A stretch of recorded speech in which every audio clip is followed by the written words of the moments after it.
Саламатсыздар ма оқушылар? Бүгін бізде қазақ тіл сабағы. Бізде қазір далада күз мезгілі, балалар жыл мезгіліне тоқтала кетсек, күн салқындады. Киімдеріңді далаға шыққанда, серуенге шыққанда жылы киініп, барынша сақтық шараларын сақтаңыздар, салқын тиіп қалмасын. Сабағымызды уақытымызда оқиық.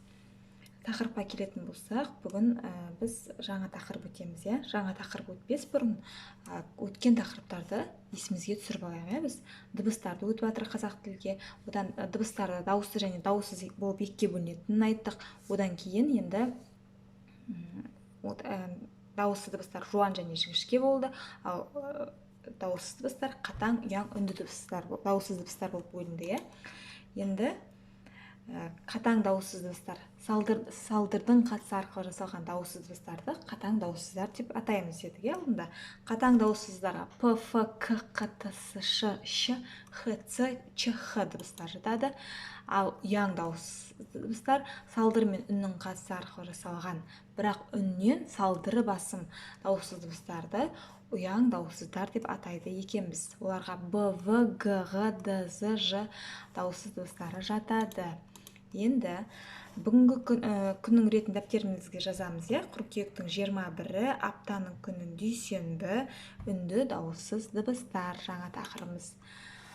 Үнді дауыссыз дыбыстардың ережесіне тоқталсақ, үн мен салдырдың қатысынан жасалып, бірақ салдырдан үн басым болатын дауыссыз дыбыстарды үнді дауыссыздар деп атаймыз.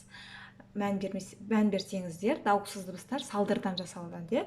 Енді сол салдырдан үн басым болса, онда үнді дауыссыз дыбыстар деп атаймыз. Оларға р, л, и, у, м, н, ң дыбыстары жатады екен. Қазір тапсырма барысында біз үнді дауыссыздар қатарын жаттап алуымыз керек. Бізде енді балалар қиындап бара жатыр, біз қатаңды білу керекпіз, ұяң дауыссыз дыбысты, үнді дауыссыз дыбысты, сосын барлық дауыссыз дыбыстарға осылай талдау жасау керекпіз. Сондықтан дәптерге ережені жазып аламыз, үнді дауыссыздар қатарын есімізге сақтаймыз. Енді тапсырмаға көшетін болсақ, бірінші тапсырма. Мынандай мәтін берілген, сағыныш дейді.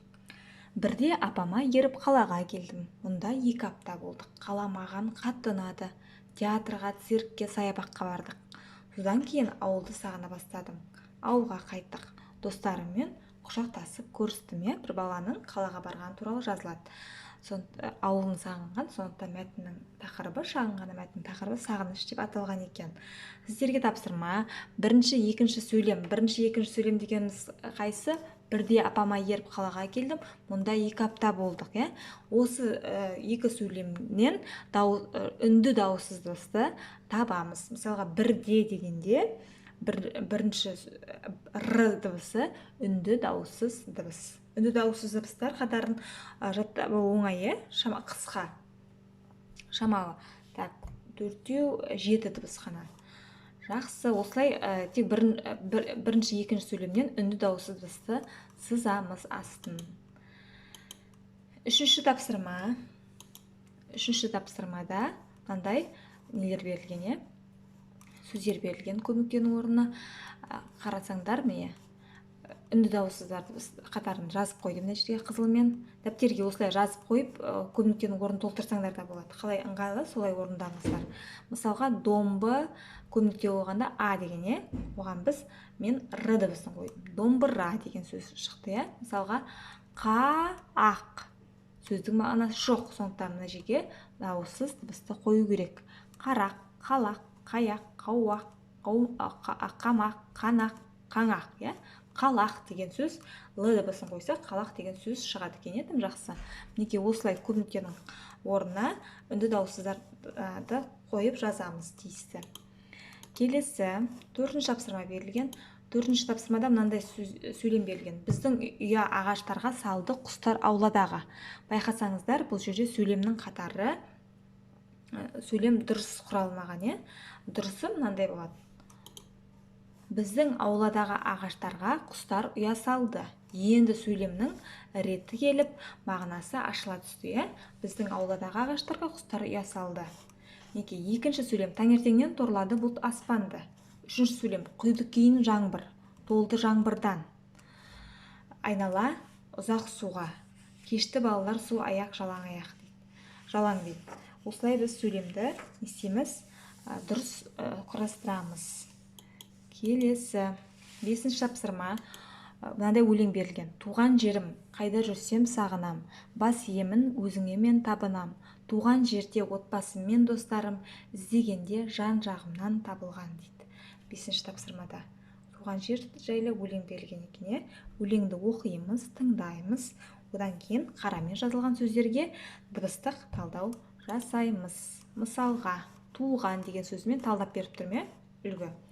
Т қатаң дауыссыз дыбыс, У жіңішке дауысты дыбыс, Ғ ұяң дауыссыз дыбыс, А жуан дауысты дыбыс, Н үнді дауыссыз дыбыс деп мінекей дыбыстық талдауды біз жасап үйренгенбіз балалар.